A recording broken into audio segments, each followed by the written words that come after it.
Good morning, everyone. I am here on this Tuesday morning to read you a book a little bit about hibernation, and yesterday's book was as well.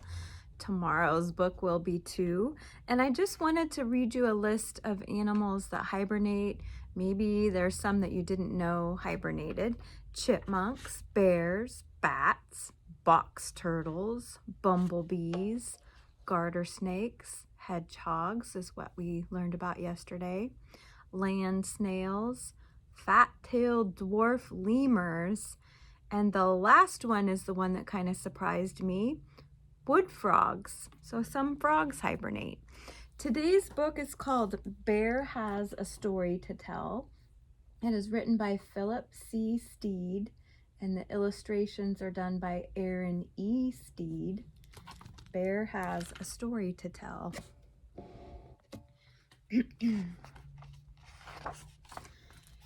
It was almost winter, and Bear was getting sleepy. But first, Bear had a story to tell. "Mouse, would you like to hear a story?" Bear asked with a yawn. "I am sorry, Bear," said Mouse, "but it is almost winter, and I have many seeds to gather." Bear helped Mouse find seeds on the forest floor. When they had finished, Mouse said, "See you soon," and tunneled underground to wait for spring. Bear took slow, sleepy steps through the forest. Fallen leaves crunched under his feet. "Hello, Duck," said Bear, sitting down to rest his tired legs. "Would you like to hear a story?" "I am sorry, Bear," said Duck, "but it is almost winter, and I am getting ready to fly south." "I will miss you, Duck," said Bear. He raised a paw to check the direction of the wind. "I will miss you too," said Duck, and he flew off. The sun was getting heavy and hung low in the sky. Bear's eyelids were getting heavy too. He counted colors to stay awake. 3 pink clouds, 2 red leaves, 1 green... "Frog, hello," said Bear. "Would you like to hear a story?" "I'm sorry, Bear," said Frog, "but it is almost winter, and I have to find a warm place to sleep." Bear dug a frog-sized hole between 2 evergreens.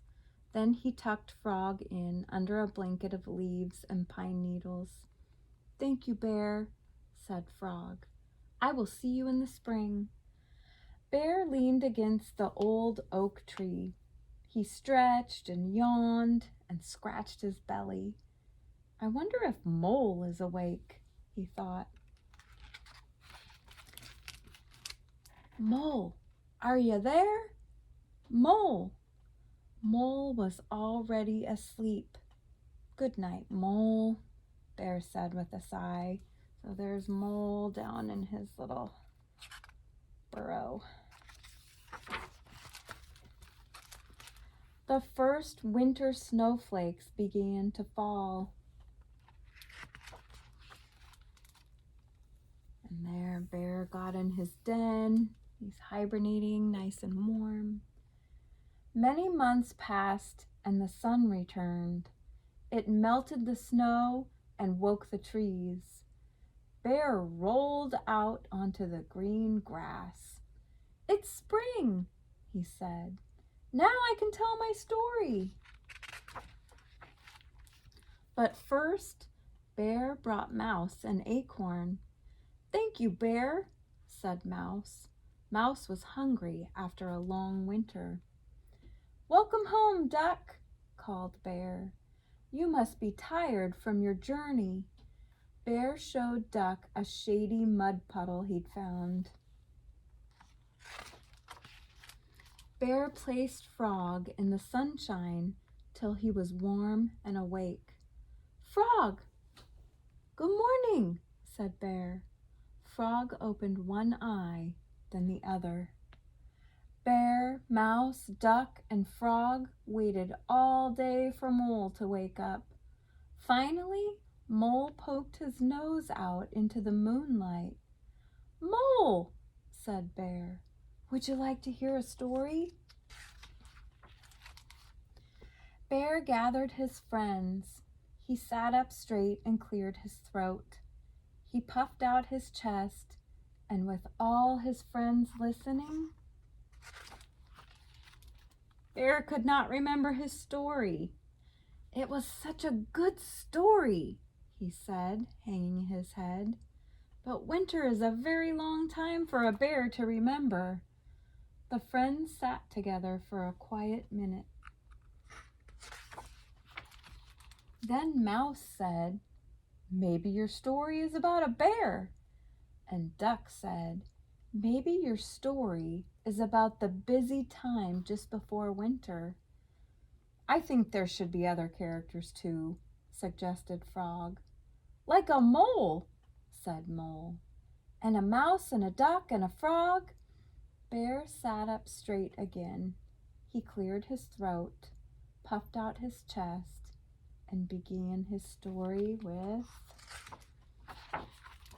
"It was almost winter, and Bear was getting sleepy." And so that's good friends that will help you remember, or maybe help you create a new story if you've forgotten. I think Bear has some good friends. Hopefully you guys have some good friends too.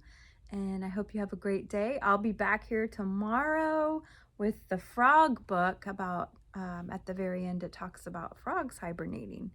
All right, see you then. Bye.